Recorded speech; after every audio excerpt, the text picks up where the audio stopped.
this VPN application here called Bear, and pretty much show you how to use it and get a pro state. This is pretty much the home screen of the application. Very simple build. Top here is a smart location. It's really good to select all your location, all your servers, guys. And the ones with the Chrome icon are pretty much the premium servers. So if you don't have the subscription, I recommend you to let it stay on the smart location. We'll ask culture request, you don't have to do make sure tap on OK, and the VPN will start connecting in no time. Down here is pretty much where you go to get the premium subscription. As you can see, the prices and everything that you'll be getting with the premium subscription. So over here in three lines, you got the protocol option.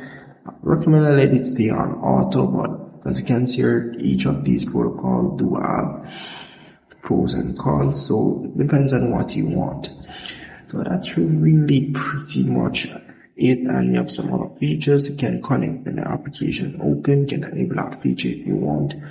But that's really pretty much it for this. If I miss anything, just comment below. First, input VPN and let me know your thoughts on this VPN application.